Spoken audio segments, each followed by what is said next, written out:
Moon Knight, City of the Dead, issue number 5. This is the grand finale to this miniseries I have not liked. You can go back and see my other 4 reviews for the first 4 issues. I talk a lot about how this feels like they wanted to add in the allure or the veneer of the Moon Knight television series to lure in some new audience members. And then there was some spelling mistakes for legacy characters' names in the first issue. And overall, I just haven't been a fan of what's going on in this book. I don't like how it's handled characters. It is leaning too heavily into specific things where there is no more consequence for Mark to deal with the actions he has to take. That is not interesting to me. This is, I would argue, boring. It's a very simple wrap-up, but I guess that's the point. You know, we open up this book, armies of the dead are being unleashed on New York, so Reese and Badir and Tyga are fighting through them. Back in the City of the Dead, Marc and Layla are fighting Jackal Knight and his horde of evil dead Moon Knight villains. And I hate Jackal Knight. I've talked about this before. An over-designed character that is Randall. It is boring and really doesn't do anything good with him until like the last minute of the book. But of course, Marc is a character who is very interesting, and because of that, you know, because this realm is psychoactive, shaped by the contents of one's heart, and if this journey has taught me anything, it's that I'm not ashamed of who I am anymore. So Marc can literally take his heart out of his chest and imbue himself into his altars. So Jake and Steven and Khonshu all come to the aid of Marc and Layla, and now we get a couple pages, which is just a big fight between all the characters. And it's cool. And I've always said this is the movie tie-in stuff, but Jake Lockley is the one in the Mr. Knight suit, so it can't be that accurate. So that's pretty fun. Jake keeps calling Layla Ladybug, and I think that's really fun, really cute. And Steven's the one in like the gold-plated armor stuff for the Moon Knight, which that's pretty fun too.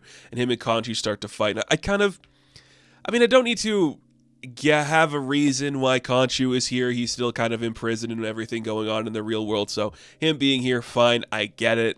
If we're viewing it as Khonshu is an alter for Marc in that sense, I like him being here because that's something I always like to consider. Recently, it's been like a literal thing where Khonshu is real, but it's fine, whatever. He's here in the fight too, wearing like the ghost punching armor, which is kind of ironic because in the real world they're punching ghosts and they don't have the ghost punching armor. But that's kind of fun. And then it kind of just ends with like a big Marc versus Randall fight, which is necessary. I guess it's something that has to be said.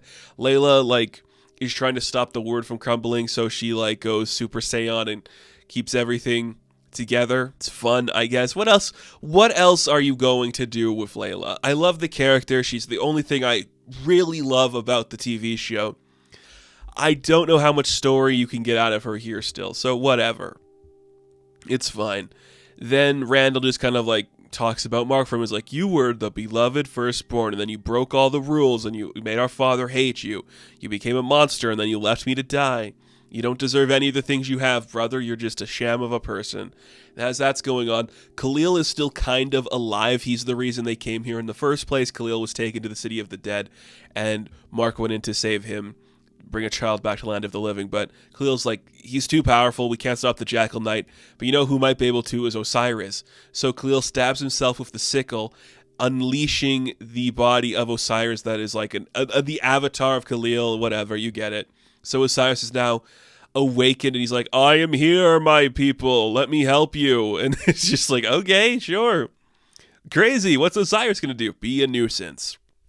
Meanwhile, the brothers keep fighting, and we see that it's pretty much like Randall's just kind of mad that like, you are just the worst guy ever.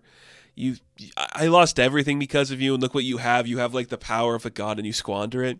And Marc's like, do you really think that's what I have? Do you want to see how good my life is? Here. And he takes his heart out of his chest, and he shoves his heart into Randall, and Randall gets to see all of the consequence of what it means to be Marc Spectre.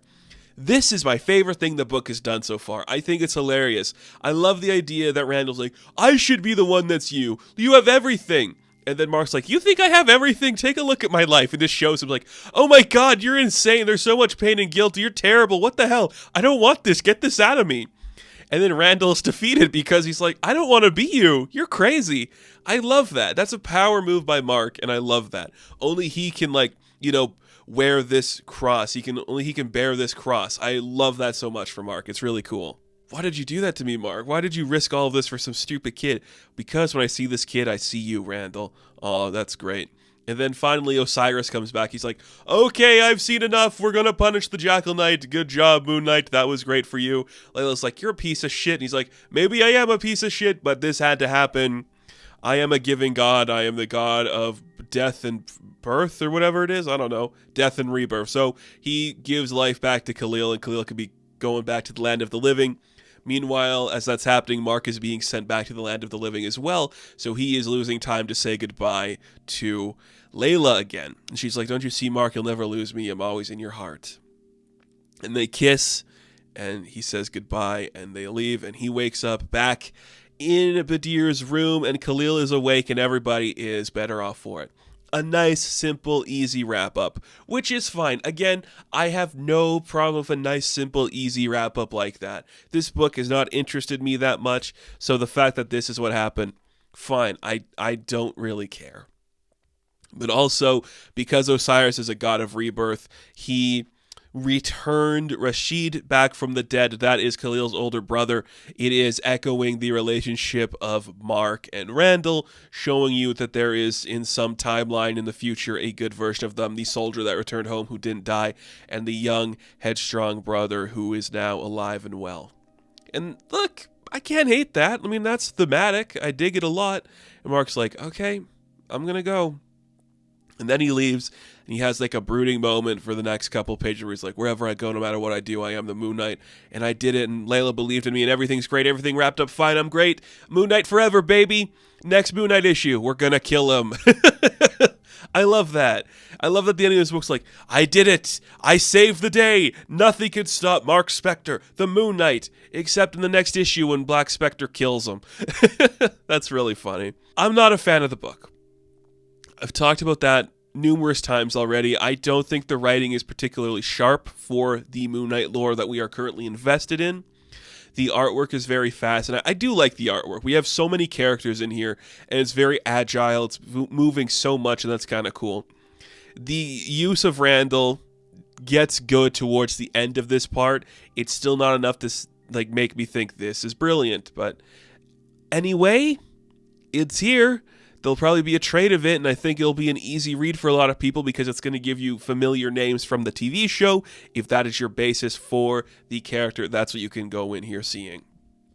If not, I would read the Jed MacKay book. I like Popose, I do, but I don't know about this one. So, Moon Knight, City of the Dead, issue number 5. I am going to give a 6 out of 10.